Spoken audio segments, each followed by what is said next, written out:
Good morning friends, Radhe Radhe, नमस्कार, आदाब, अभिनंदन। कैसे हैं आप सभी लोग?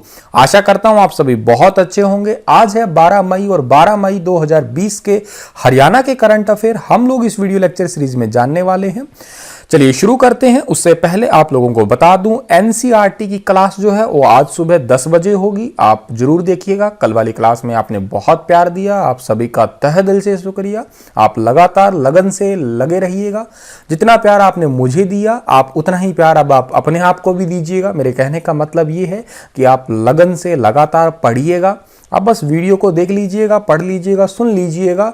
यकीन करिएगा आपका फिर कुछ पीछे छूट नहीं जाएगा एनसीईआरटी का। ठीक है, चलिए आगे बढ़ते हैं हम लोग। सबसे पहला हमारा कोरोना वायरस का जो केसेस है उनको देखते हैं हम लोग। तो 42,43,626 हो चुके हैं दुनिया भर में, और मरने वालों की संख्या जो है भाई वो 28।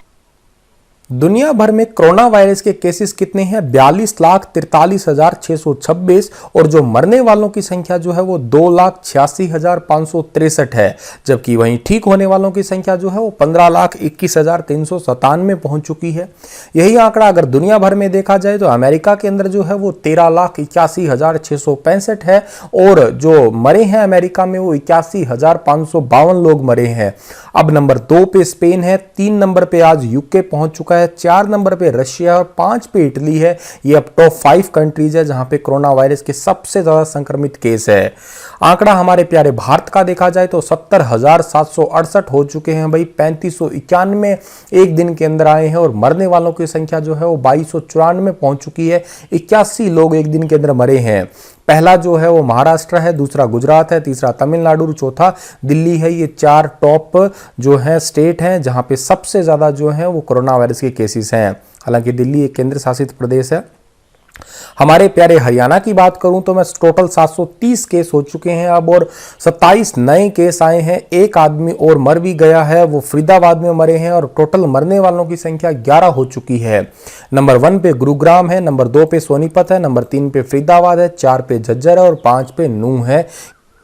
ये टॉप 5 डिस्ट्रिक्ट है हरियाणा की।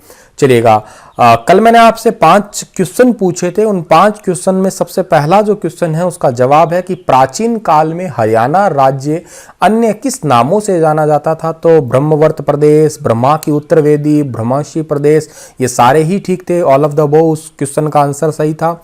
नारनौल का प्राचीन नाम नंदीग्राम था। हरियाणा भाषा को किस मुख्य बोली के रूप में जाना जाता है? कोरवी, ये सही था इसका आंसर। हरियाणा में गुरुग्राम जिले में मुख्य रूप से जो है वो उर्दू बोली जाती है, इसका ये आंसर है। और हरियाणा के स्वच्छ भारत मिशन के अंतर्गत भारत का 5वां ओपन डिफेशन फ्री राज्य जो है ये बना था।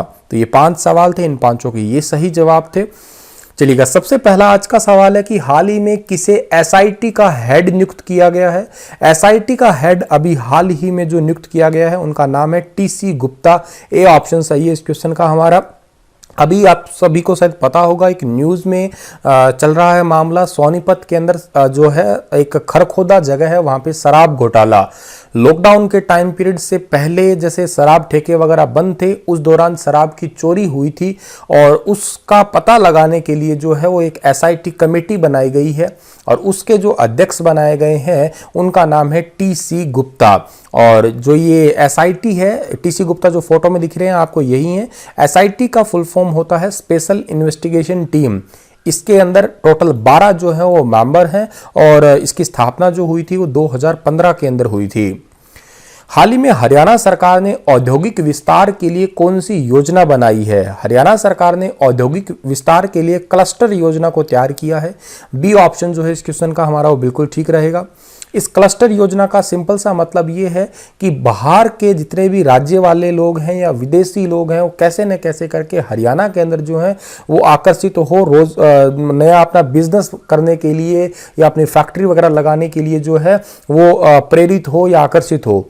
इसलिए मुख्यमंत्री मनोहर लाल खट्टर ने योजना के सफल होने के लिए सड़क और रेल सुविधा जो है वो भी उपलब्ध करवाने की सोच रही है, ताकि कोई भी अगर बाहर का आता है तो उनके लिए ट्रांसपोर्ट का जो है वो कभी इश्यू ना आए।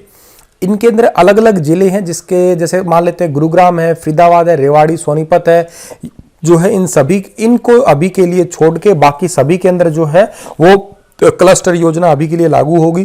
जैसे सिरसा जिला है, सिरसा जिले के अंदर कृषि का उत्पाद बहुत अच्छा होता है, गेहूं वगैरह या फल वगैरह काफ़ी अच्छे होते हैं, तो यहाँ पे फूड प्रोसेसिंग यूनिट जो है और उसके साथ में कपड़ा उद्योग जो है उसके लिए क्लस्टर तैयार किए जाएंगे। क्लस्टर मतलब एक टाइप का, जैसे हमारा ना हम कॉल करते हैं तो उसके लिए भी हेक्सागन क्लस्टर होते हैं, तो मतलब फैक्ट्री टू फैक्ट्री या पर्सन टू पर्सन कनेक्ट करना ताकि बिजनेस रुके ना। फतेहाबाद और जींद जिले में भी कृषि और खाद्य आधारित उद्योग है। जैसे फतेहाबाद के अंदर मतलब रोटावेटर है या हैरो है, कल्टीवेटर है, ऐसे कृषि आधारित उद्योग हुए, खाद्य आधारित उद्योग हुए, लोहा इस्पात उद्योग हुए, ये इस वजह से वहाँ पे क्लस्टर बनाया जाएगा। हिसार जिले में लोह इस्पात जैसे जिंदल स्टील है, इसके लिए क्लस्टर तैयार होगा। भिवानी में कपड़ा उद्योग है, टेक्सटाइल मिल की वजह से यहाँ इसके लिए क्लस्टर तैयार होगा। हाल ही में हरियाणा सरकार ने किस पर छूट देने की घोषणा की है? तो अभी हाल ही में हरियाणा सरकार ने सरचार्ज, इंडस्ट्री कनेक्शन और डोमेस्टिक बिजली कनेक्शन, इन सभी पे छूट देने की घोषणा की है। डी ऑप्शन जो है इस क्वेश्चन का हमारा वो बिल्कुल ठीक रहेगा। हरियाणा सरकार ने मेनली बिजली उपभोक्ताओं को छूट देने की ये घोषणा की है और बिजली मंत्री रणजीत सिंह ने ही ये घोषणा की है कि लॉकडाउन जब से शुरू हुआ है तब से अब तक डोमेस्टिक बिजली कनेक्शन का बिल जो है वो पोस्टपोन कर दिया गया है। हालांकि ये कुछ जगहों पे अभी तक नहीं हुआ है, ठीक है। और अगर कोई वैसे भरना चाहे तो भर सकता है, ऐसा कोई मना नहीं है, लेकिन बेसिक अमाउंट ही उसका देना पड़ेगा, उसका सरचार्ज नहीं लगेगा। और अगली जैसे सरचार्ज का मतलब कि मतलब ड्यू डेट हो जाती है ना, अभी 3 तारीख को बिजली का बिल भरना था, लेकिन अगर नहीं भर पाए तो आगे वो एक्स्ट्रा सरचार्ज होता है वो अब नहीं लगेगा, ऐसा घोषणा हुई है, बिजली मंत्री जी ने की है। और अगली बात की जाए, इसमें जो इंडस्ट्रीज हैं उनको किस्तों के अंदर बिजली के बिल भर सकते हैं, 6 किस्तों के अंदर बिजली का बिल भर सकते हैं। बिजली मंत्री जो आपको फोटो में दिख रहे हैं यही है हरियाणा के बिजली मंत्री रणजीत सिंह। आगे बढ़ते हैं हम लोग। तो हाल ही में किसने हरियाणा राज्य की सभी सीमाएं सील करने की घोषणा की है? तो अभी हाल ही में अनिल विज ने हरियाणा की सभी सीमाएं सील करने की घोषणा की है। हालांकि लॉकडाउन 3.0 में कुछ हद तक छूट जरूर है, लेकिन फिर भी हरियाणा राज्य से बाकी और राज्य जितने भी लगते हैं, 5 राज्य लगते हैं, तो 5 की ही सीमाएं जो है वो सील करने की घोषणा की है ताकि बाहर से कोई हरियाणा के अंदर एंट्री ना कर सके। और अनिल विज आपको फोटो में दिख रहे होंगे, ये हरियाणा के स्वास्थ्य मंत्री और के साथ में जो है गृह मंत्री भी हैं। हाल ही में हरियाणा सरकार ने किसको प्रशासनिक कार्यालय खोलने के आदेश दिए हैं? तो अभी हाल ही में हरियाणा सरकार ने प्राइवेट स्कूल को जो है वो प्रशासनिक कार्यालय खोलने के आदेश दिए हैं। ऐसा इसलिए किया है क्योंकि मतलब फीस वगैरह है या और स्ट्रक्चर तैयार करना है, रजिस्टर तैयार करने हैं, इसके लिए प्राइवेट स्कूल के अंदर मतलब ऑफिस जो है वो खुल सकते हैं। मतलब पढ़ाई नहीं होगी, एजुकेशन से रिलेटेड ट्यूशन वगैरह ऐसा कुछ नहीं है, लेकिन वर्कर्स आ सकते हैं, क्लर्क आ सकते हैं, अपना वो काम कर सकते हैं वो। हाँ, इसके अंदर थोड़ा सा एक पॉइंट है कि 65 साल से जितने भी अधिक उम्र के जो भी लोग हैं वो नहीं आ सकते, जो भी प्रेग्नेंट वुमेन हैं, गर्भवती महिलाएं हैं, वो भी नहीं आ सकती। हाल ही में हरियाणा सरकार ने श्रमिकों के लिए क्या घोषणा की है? तो अभी हाल ही में हरियाणा सरकार ने श्रमिकों के लिए प्री फैब्रिकेटेड आवास जो है ये बनाने की घोषणा की है। सी ऑप्शन सही है इस क्वेश्चन का हमारा। इसका मतलब क्या है आप जानते होंगे, ये फैब्रिकेशन वाला जैसे एक सराय जैसे होती है, ऐसे ही जो मजदूर हैं उनके लिए ये प्री फैब्रिकेटेड आवास बनाने की घोषणा की है फैक्ट्रियों के अंदर ही, ताकि वो उनको क्या कहते हैं किराए वगैरह की दिक्कत ना आए, मकान मालिकों से जो है झंझट ना करना पड़े। हरियाणा सरकार ने पुलिस विभाग पर कोरोना से बचाव के लिए कितने करोड़ रुपए खर्च किए हैं?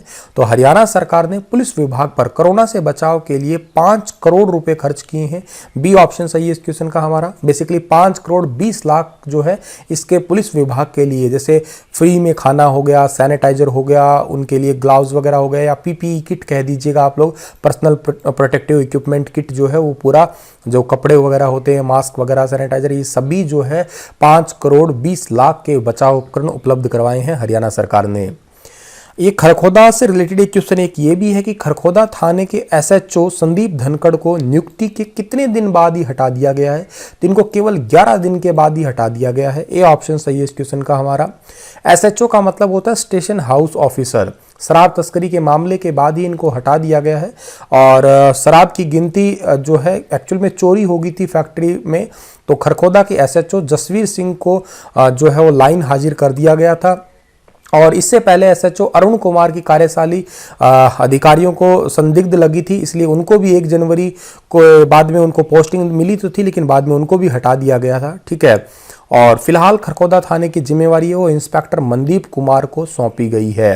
तो यहाँ से एक छोटा सा सवाल तो ये बन सकता है कि मतलब सबसे कम समय में जिनकी पोस्टिंग हुई है हरियाणा में, वो कौन से थाने के अंदर थी या कौन से एसएचओ थे, तो वो आपका सवाल ये इंपॉर्टेंट बन सकता है।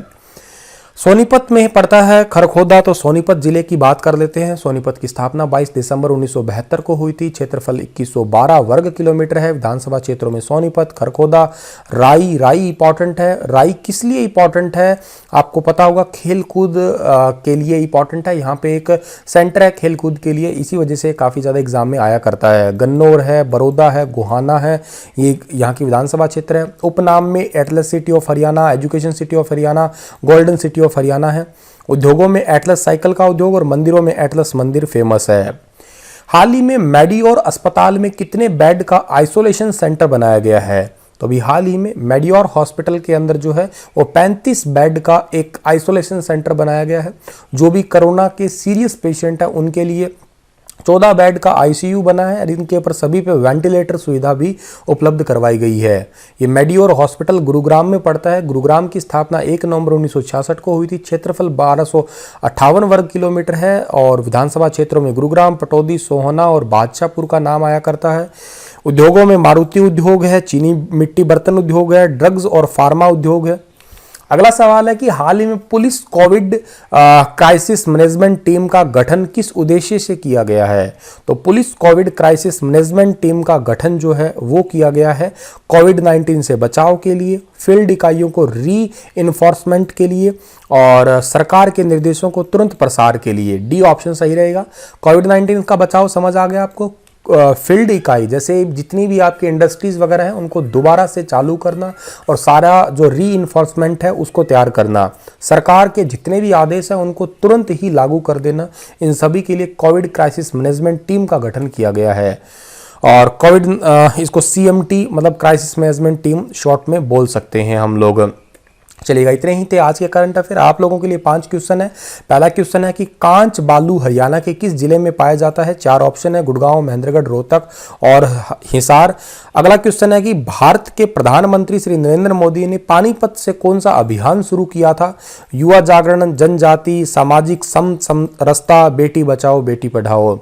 हरियाणा सरकार ने गरीब लड़कियों के कल्याण हेतु कौन सी योजना शुरू की थी। अपनी बेटी अपना धन, अपनी बेटी पराया धन, पराया धन पराई बेटी, इंदिरा सहेली प्रोजेक्ट। ये 4 ऑप्शन है। और चौथा क्वेश्चन है, हरियाणा के किस खिलाड़ी ने ग्लासगो ओलंपिक में बॉक्सिंग में एकमात्र कांस्य पदक जीता था। विजेंद्र सिंह, गीतिका, पिंकी रानी और अनीसा सैयद। और 5वां क्वेश्चन है, हरियाणा में खेल पुरस्कार किसके द्वारा दिए जाते हैं। राज्यपाल, मुख्यमंत्री, विधायक और प्रधानमंत्री। यही थे आज के करंट अफेयर। देखना मत भूलिएगा 10 बजे सही NCERT का सेशन चैप्टर 2 ज्योग्राफी का आज हम पढ़ने वाले हैं। Thank you. हंसते रहना, मुस्कुराते रहना। Thank you so much.